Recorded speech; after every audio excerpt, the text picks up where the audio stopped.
La plaza de San Pedro. Aquí se reúnen cada noche miles de personas con lámparas encendidas para revivir juntos su fe.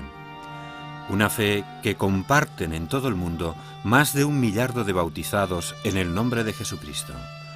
Este es el inmenso caudal del pueblo católico, más del 17% de la población mundial.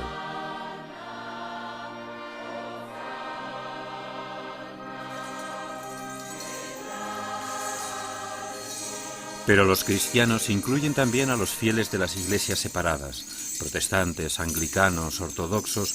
Contando solo las más numerosas, son casi 2 millardos, es decir, el 33% de la población mundial.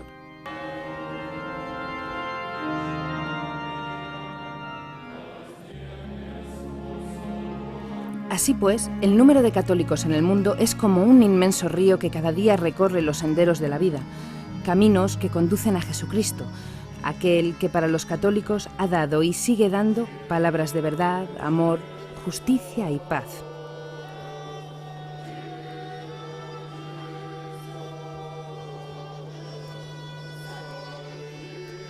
Y todo comienza en Nazaret, donde hace 2000 años una muchacha hebrea respondió a la llamada y aceptó concebir y dar a luz a Jesús, el Salvador, el Hijo de Dios vivo.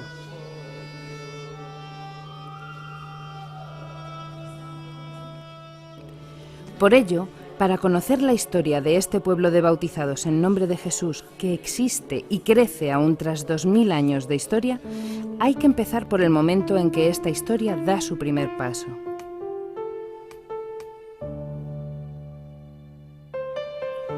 Es una historia que se integra en otra más amplia, la del pueblo de Israel a través de la alianza que hizo Dios con el pueblo elegido, con los hijos de Abraham, de Isaac y de Jacob. El primer paso tiene lugar hace 2000 años en Nazaret, un pequeño pueblo de Galilea en el corazón de la cultura hebrea. El relato de lo que sucedió en aquellos días está escrito en los Evangelios. Los Evangelios son 4 y fueron escritos por San Mateo, San Marcos, San Lucas y San Juan. Esquemáticamente vamos a ver cuándo fueron escritos los 4 evangelios tras la muerte de Jesucristo. La redacción del Evangelio de San Mateo se puede fechar entre los años 42 y 50. El segundo evangelio, el de San Marcos, se puede datar antes del año 60. De unos años después se considera el tercer evangelio, el de San Lucas, autor también de los Hechos de los Apóstoles, cuya narración se termina en el año 62. Y el cuarto libro, el de San Juan, fue escrito algunas décadas más tarde. Efectivamente, son los 4 evangelios de San Marcos, San Mateo, San Lucas y San Juan los que la Iglesia ha reconocido desde siempre, desde el principio, como relatos auténticos de las palabras, de los hechos y los actos de Jesús. Quieren contarnos precisamente estos hechos, estas acciones, porque los cristianos desean tener un recuerdo preciso de lo que Jesús había dicho. Tenemos que recordar que Mateo, Marcos y Juan fueron discípulos de Jesús. Lo siguieron, vivieron con él, han visto sus hechos, sus acciones. San Lucas, por su parte, también es evangelista y ha escuchado de boca de la Madre, de la Virgen María, todo lo que le había acontecido, lo que le había pasado. Bien, pues los evangelios han sido escritos para todos. Han sido escritos para nosotros y para todos los hombres, para aquellos que creen y para aquellos que no creen. La historia de Jesús y todo lo que sucederá en los siglos siguientes comienza en un pueblecito de Galilea, Nazaret.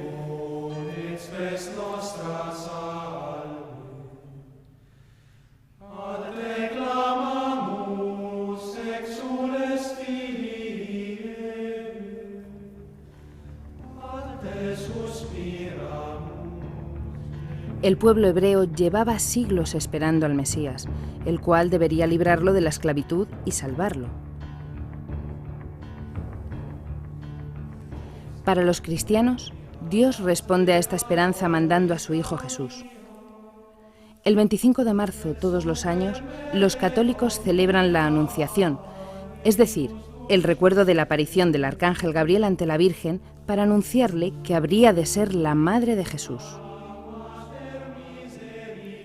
La tradición indica que la casa de María fue transportada por los ángeles a Loreto, desde hace siglos lugar de devoción y peregrinación para millones de fieles.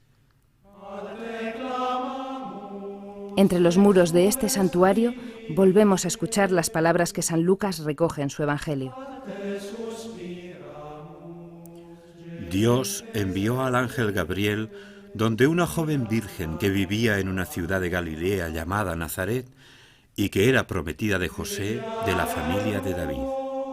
No temas, María, porque has encontrado el favor de Dios, dijo el ángel. Vas a quedar embarazada y darás a luz a un hijo al que pondrás el nombre de Jesús. Será grande, lo llamarán Hijo del Altísimo y su reino no tendrá fin. Y ella respondió: que se haga en mí lo que tú has dicho. Jesús nació en Judea, en tiempos del rey Herodes. Judea estaba bajo el poder de Roma. Por ello, cuando el emperador Augusto ordenó que se hiciera un censo de todo el territorio del imperio, José y María se pusieron en viaje hacia Belén. Y en Belén no encontraron quien les hospedara en aquella fría noche de hace 2000 años. Y aquí, en Belén, nació Jesús, en un pesebre. Y quienes estaban allí para adorarlo eran los pobres, los pastores y los mendigos. Los evangelios entran en detalles sobre la vida de Jesús a partir de la época en que Jesús, habiendo dejado Nazaret, se acerca a la orilla del río Jordán y se presenta ante Juan el Bautista. Juan acepta bautizarlo e inmediatamente desciende una paloma del cielo y se escucha una voz que proclama: Este es mi Hijo predilecto. En él he puesto mi amor.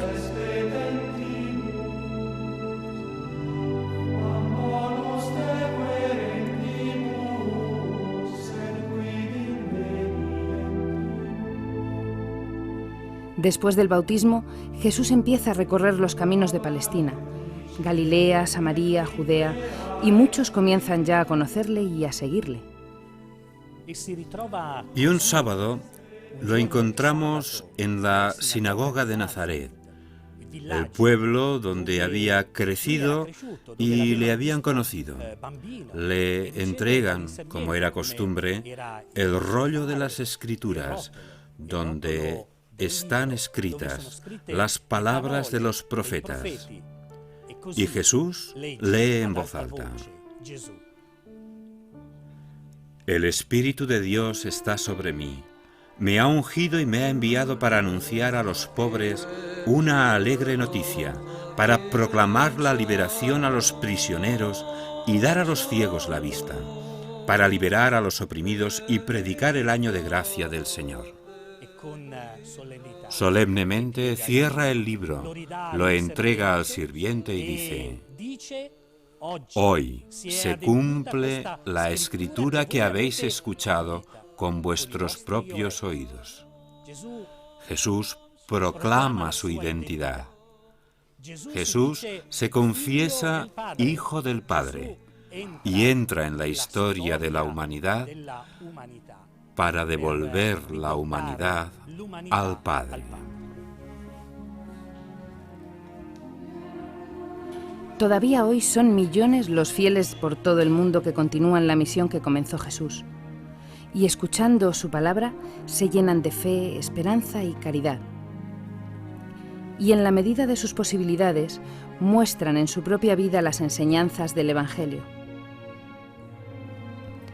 Dichosos los pobres, porque vuestro es el reino de Dios. Dichosos los que padecen hambre, porque serán saciados. Dichosos los que lloran, porque serán consolados. Dichosos los perseguidos por culpa del Hijo del Hombre.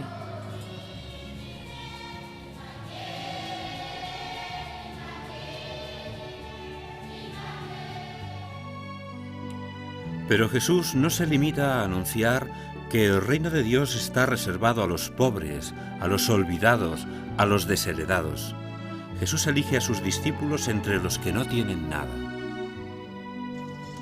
12 sencillos y pobres pescadores. Y mientras los gobernantes del imperio se rodean de notables y ocupan lugares reservados a los poderosos, Jesús construye los cimientos de su reino junto a 12 sencillos pescadores. Y aún en la actualidad pide a cada creyente que le siga y tenga fe en él con la misma sencillez de espíritu que caracterizaba a los primeros discípulos. Los apóstoles fueron 12, y entre ellos está Pedro, el pescador al que Jesús se encuentra en la orilla del lago Tiberíades junto a su hermano. Y a los dos les dice: Os haré pescadores de hombres, y ellos lo siguen sin dudar. Desde el primer momento, Pedro y los otros discípulos intuyen que en Jesús hay algo excepcional. Cuando Jesús les pregunta: ¿Y vosotros quién decís que soy yo? Simón Pedro contesta: Tú eres el Mesías, el Hijo de Dios vivo. Entonces Jesús le dice: Y yo te digo, tú eres Pedro, y sobre esta piedra edificaré mi iglesia. Son estas palabras las que han hecho que todavía hoy todos los católicos vean a Pedro como el vicario de Cristo en la tierra.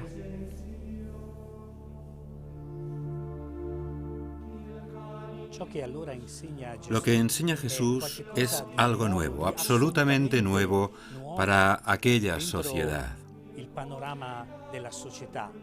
Una sociedad regida por miles de leyes, miles de prescripciones, pero también mucha prevaricación. Jesús enseña que es el amor al prójimo, que nace del amor de Dios, el elemento para la nueva humanidad, para acercarse de una nueva manera a los demás, la más dolorosa, el perdón. Perdonar al otro que voluntariamente te ha hecho daño es la extraordinaria novedad que enseña Jesús. Aún hoy, las palabras de Jesús creo que son rompedoras, provocadoras. Las enseñanzas de Jesús podemos resumirlas en 7 breves frases que encontramos en el Evangelio. Leámoslas juntos. Se había dicho: ojo por ojo y diente por diente, pero yo os digo que si alguien te golpea en la mejilla derecha, deberás ofrecer la otra. Yo os digo, amad a vuestros enemigos, rezad por aquellos que os persiguen. Si amáis solo a aquellos que os aman, ¿qué mérito tenéis? No juzguéis y no seréis juzgados. ¿Por qué ves la paja en el ojo de tu hermano y no ves la viga en el tuyo? ¿Cuántas veces debo perdonar, Señor? ¿Hasta 7 veces? Yo os digo, no solo 7, sino 70 veces 7. Ama al prójimo como a ti mismo. Ve, vende todo lo que tienes y entrégalo a los pobres. Luego, ven y sígueme. El amor que Jesús anuncia es un amor que procede del profundo amor por el Padre. Y es este, y ningún otro, el que puede suscitar la humanidad, el que puede hacer que nazca una humanidad nueva.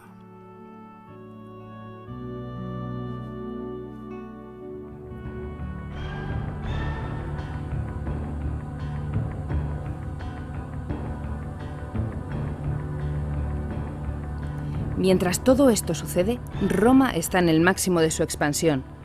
El imperio se extiende de norte a sur, un poder probado y funcionante que domina pueblos y territorios por medio de un control eficiente, cuando no brutal, que emana del emperador y desde sus palacios romanos se extiende por medio de procónsules, procuradores y prefectos a todas las provincias y estados vasallos. En este contexto, las palabras de Jesús, ama al prójimo como a ti mismo, representan un peligro para la maquinaria del poder. Poder que basa en el dominio desde arriba su fuerza y razón de existir. Los poderosos, los que defienden el poder imperial, se convencen de que Jesús es un peligro. Sobre todo para aquellos que se aprovechan del sistema imperial, sobre todo cuando aumenta el número de seguidores, y no aceptan que sea Jesús quien les juzgue. El escenario del Calvario de Jesús se está perfilando. Es el año 784 desde la fundación de Roma, 33º del nacimiento de Jesús. Si existe una ciudad, una tierra que simboliza la vocación y el destino de la humanidad, es Jerusalén. La tierra 3 veces santa por diferentes motivos para los hijos de Abraham, hebreos, cristianos y musulmanes. Aún más, comprender Jerusalén es poseer las claves para interpretar toda la historia de Dios entre los hombres. Cada uno de nosotros puede decir de ella, junto con el salmista, «He aquí a mi madre, en ti todos los hombres han nacido». Es más que un símbolo, señal de auténtica paz entre los pueblos, a pesar de que a lo largo de la historia y sobre todo en la actualidad nos muestra su rostro desfigurado por la violencia. Jerusalén es más que una ciudad, es más que una tierra santa, es la santidad de Dios.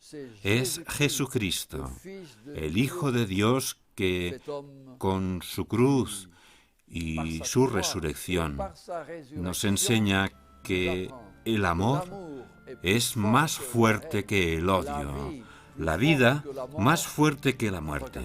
Miradle, seguidle. Con él todo se hace nuevo, como la primera mañana de la historia.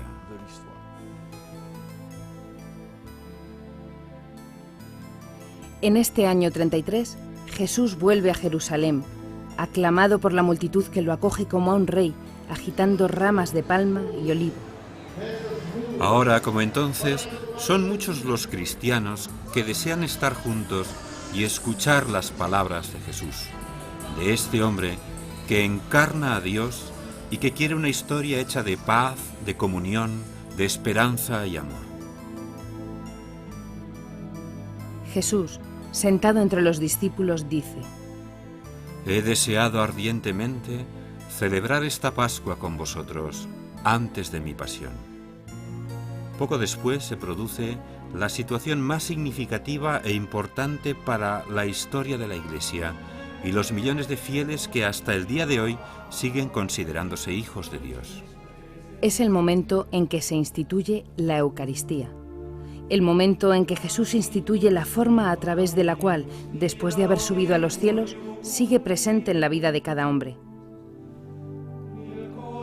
Todos los días, en las celebraciones de la Santa Misa, el sacerdote recrea los gestos de Jesús y junto a él revive el misterio de su cuerpo entregado y su sangre vertida por todos. Las manos del sacerdote reactualizan los gestos que hicieron las manos de Jesús. Y cada día, el pan y el vino se convierten en cuerpo y sangre de Cristo. Tomad y comed, este es mi cuerpo. Haced esto en memoria mía, dice Jesús. Y después, bebed todos de él, porque esta es la nueva alianza con mi sangre derramada por vosotros. Haced esto en conmemoración mía. Las 12 comuniones distribuidas aquella noche hoy se han convertido en centenares de miles en todo el mundo. Y el pan troceado aquella noche y nuevamente troceado en cada Eucaristía es para más de 1 millón de hombres la esperanza de que la otra mitad del planeta descubra la paz. Probablemente, Jesús provoca miedo a los responsables, a los gobernantes, a todos los que detentan el poder. Es una situación típica. El amor que predica Jesús es un amor que da miedo y ellos solo tienen un objetivo: matarlo, hacerlo desaparecer. La historia de los 30 denarios la conocemos todos. Todos la tenemos presente. Por una bolsa con 30 monedas de plata es vendido el amor. Para los creyentes cristianos, la pasión de Jesucristo es historia verdadera, su historia, que es revivida por los católicos en las oraciones que se repiten en cada Vía Crucis. Recuerdo del sufrimiento y la entrega de una palabra que nos recuerda lo que dijo Jesús. Como yo os he amado, amaos los unos a los otros. En esto todos reconocerán que sois mis discípulos, si os amáis los unos a los otros. Si me amáis, observad mis mandamientos. El Espíritu Santo que os mandará el Padre os enseñará todo y os sugerirá todo lo que os he dicho. Si a mí me han perseguido, os perseguirán también a vosotros. De aquella sangre que Jesucristo vertió en la cruz, nacerá el gran pueblo de Dios. En este pueblo, los católicos ven y reconocen en el Papa a aquel que indica el camino hacia la cruz, señal de vida eterna de la que la Iglesia entera es el cuerpo. Jesús resucitado no tarda mucho en mostrarse a los suyos y se aparece en Emaús a sus discípulos. Los discípulos que habían estado con Jesús tras su resurrección, llenos de entusiasmo por haberse encontrado a Jesús todavía vivo, ¿qué final han tenido? ¿Qué camino tomaron? No podían hacer otra cosa que seguir el camino de la obediencia a las palabras del Maestro. Id por todo el mundo, predicad la buena nueva, bautizad a cada hombre que encontréis en vuestro camino, bautizadles en el nombre del Padre, del Hijo y del Espíritu Santo. Y así se dispersan los discípulos por todo el mundo. Podemos ver en un mapa el recorrido que hicieron los discípulos. Desde aquel día, el número de católicos ha aumentado constantemente. En la actualidad son casi 1 millardo en todo el mundo. 484 millones en toda América, 289 en Europa, más de 100 millones en África, más de 110 millones entre Asia y Oceanía.